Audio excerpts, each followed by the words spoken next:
دوسری بات یہ ہے کہ آج سپریم کورٹ آف پاکستان میں ہماری جو کل پٹیشن لگی تھی، سماعت ہوئی تھی، اس میں آج دلائل ہمارے وکلاء نے، ہمارے جناب سید رشید رضوی صاحب معروف وکیل ہیں، انہوں نے دلائل دیے.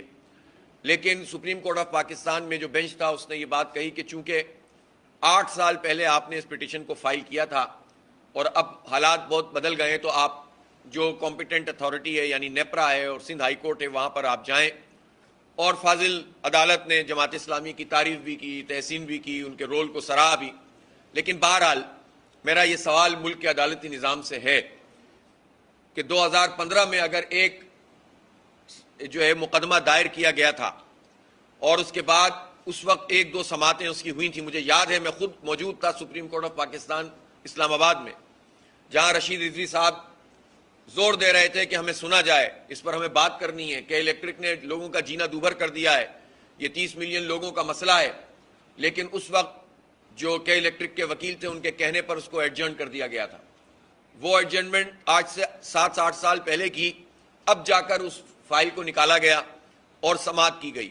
لیکن بہت ہی ہمارے لیے یہ پریشانی کا باعث بات ہے کہ آج بھی سماعت پراپر طریقے سے نہیں ہوئی اور اپنا جو ذہن بنا ہوا تھا ہمارے فاضل ججوں کا، اور انہوں نے کہا کہ اس کو دوسری جگہوں پر لے کر جائیں.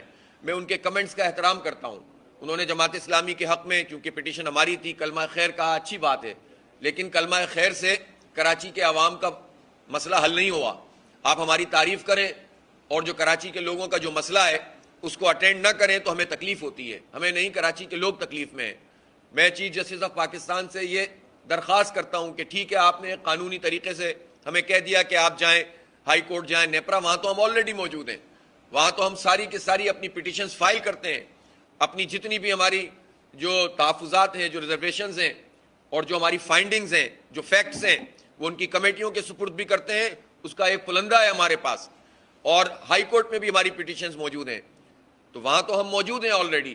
سپریم کورٹ آف پاکستان میں تو جو کراچی کے حوالے سے کیس چلتا رہا، اس میں جو اس وقت کے چیف جسٹس تھے وہ یہ کمنٹس کرتے رہے کہ الیکٹرک نے جینا دوبھر کیا ہوا ہے، کروڑوں لوگوں کو بے آرام کیا ہوا ہے، لوڈ شیڈنگ کا عذاب مسلط کیا ہوا ہے، اور ان کا لائسنس کیوں نہ کینسل کر دیا جائے.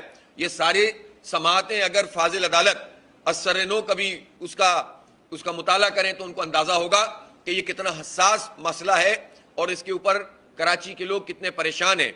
تو اس لیے میں یہ سمجھتا ہوں کہ اس سماعت کو اگر انہوں نے ختم کر کے ہائی کورٹ جانے اور نیپرا جانے کی بات بھی کی ہے تو از خود بھی چیف جسٹس صاحب اس بات کو دیکھیں کہ یہ مفاد عامہ کا مسئلہ ہے.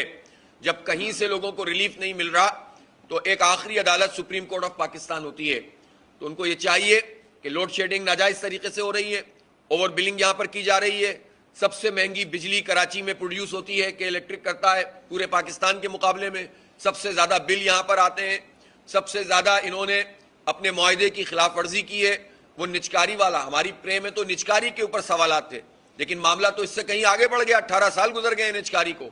اب تو ہم ایک اور ایڈیشنل اس میں اپنی اپلیکیشن لگانا چاہتے تھے اگر یہ سماعت کرتے، جس میں ہم بتاتے کہ 18 سال میں انہوں نے جنریشن میں کتنا اضافہ کیا. پتہ چلا جنریشن میں اضافہ ہی نہیں کیا انہوں نے. جتنے یونٹ اس وقت بنتے تھے تقریباً اتنے یونٹ اس وقت بھی بن رہے ہیں. تو 18 سال میں کہ الیکٹرک نے پرائیویٹائز ہونے کے بعد پروڈکشن میں یعنی جنریشن میں بجلی کی کوئی اضافہ ہی نہیں کیا، پیداوار میں اضافہ ہی نہیں کیا، بلکہ 9% کمی واقع ہو گئی. آپ اندازہ لگائیے. تو کس بنیاد پر ان کی پرائیویٹائزیشن اور لائسنس جاری رکھا جائے؟ انہوں نے جو انویسٹمنٹ کرنی تھی وہ انویسٹمنٹ نہیں کی، انہیں جو ریلیف لوگوں کو دینا تھا وہ نہیں دیا، اور کہنے کے باوجود کہ کسی علاقے میں اگر چند لوگ بل ادا نہیں کرتے یا زیادہ لوگ بھی ادا نہیں کرتے تو آپ اس علاقے کی پوری بجلی بند نہیں کر سکتے. یہ ہائی کورٹ نے ان سے کہا، یہ نیپرا نے ان سے کہا، یہ سپریم کورٹ میں اس پر سماعت ہوئی، بات ہوئی، کمنٹس پاس ہوئے، لیکن کہ الیکٹرک پوری طاقت کے ساتھ موجود ہے اور کراچی کے لوگوں کے ساتھ ظلم کر رہا ہے اور کوئی پوچھنے والا نہیں ہے. تو لوگ کہاں جائیں گے پھر؟ اب یہ جو ہائی کورٹس میں اتنی پٹیشن میں اسٹے ملا ہوا ہے ان کو، کتنی مرتبہ ہماری نیپرا میں بات ہوئی کہ اس اسٹے پر نیپرا جاتا کیوں نہیں ہے، اس کا فالو اپ کیوں نہیں کرتا. نیپرا ایک فیصلہ کرتا ہے جو کراچی کے عوام کے اگر حق میں ہوتا ہے کہ الیکٹرک اسٹے لے لیتا ہے، وہ اسٹے چلتا رہتا ہے اور کراچی کے لوگوں پر یہ عذاب مسلط رہتا ہے. ایک مرتبہ حالانکہ سپریم کورٹ نے یہ کہا بھی کہ ان تمام چیزوں کو ٹھیک کیا جائے، لیکن نہیں ہوا ٹھیک. ہم نے نیپرا سے کہا, انہوں نے کہا آپ لسٹ دیں, ہم نے لسٹ دی, انہوں نے کہا ہم کمیٹی بھیجیں گے, آج تک وہ کمیٹی نہیں آئی. سب ملے ہوئے ہیں, کوئی پوچھنے کے لیے تیار نہیں ہے. اس لیے یہ جو اس وقت بدترین لوڈ شیڈنگ, اوور بلنگ, لوگوں کے اوپر بم پڑتے اور ریلیف نہیں ملتا کہیں پر, ان کی جتنی آئی بی سیز ہیں وہاں لوگ دھکے کھاتے رہتے ہیں, زیادہ سے زیادہ کہتے ہیں ہم قسطیں کر دیں گے. تو یہ کراچی کے غریب متوسط طبقے کے لوگ بھی پریشان ہیں. اب تو جو متوسط طبقے سے آگے کے لوگ ہیں وہ بھی پریشان ہونا شروع ہو گئے, ان کی بھی حالت غیر ہے. اور آپ بتائیں چھوٹے کاروباری جو چھوٹی صنعتیں چلانے والے ہیں, وہ جب بجلی اتنی مہنگی ہو جائے گی تو وہ کہاں سے پروڈکشن کریں گے؟ اسی طرح سے جسے کاٹیج انڈسٹری کہتے ہیں, اسی طرح ہر چیز کی فیزیبلٹی آؤٹ ہو جاتی ہے, کمرشل ریٹ اتنے زیادہ بڑھ جاتے ہیں. تو اس لیے یہ سپریم کورٹ میں ہم بہرحال پورے اعتماد سے گئے تھے. اگر انہوں نے 8 سال پرانی ہونے کی بنیاد پر اس کو اگر یہ کہا ہے کہ ہم دوسری جگہوں پہ جائیں تو ہم اس پر اپنے وکلا سے مشورہ بھی کریں گے, اور مشورہ کر کے ریویو میں بھی جا سکتے ہیں, اور تمام جگہوں پر جہاں جہاں سپریم کورٹ نے نشاندہی کی ہے ہم جائیں گے. ہم یہ مقدمہ لڑیں گے کراچی کے عوام کا, اور ان کا لائسنس جو اب ختم ہو چکا ہے ڈسٹریبیوشن کا, اب فردر ان کو لائسنس نہیں ملنا چاہیے ڈسٹریبیوشن کا. 3 چیزیں ہیں, جنریشن, ٹرانسمیشن اور ڈسٹریبیوشن. جنریشن نیشنل گرڈ سے ہونی چاہیے, ضرورت ہی نہیں ہے اس وقت کہ الیکٹرک کے بوسیدہ پلانٹ چلیں اور اس پہ جو زیادہ فیول لگتا ہے اس کا خرچہ کراچی کے عوام برداشت کریں فیول ایڈجسٹمنٹ کے نام پر.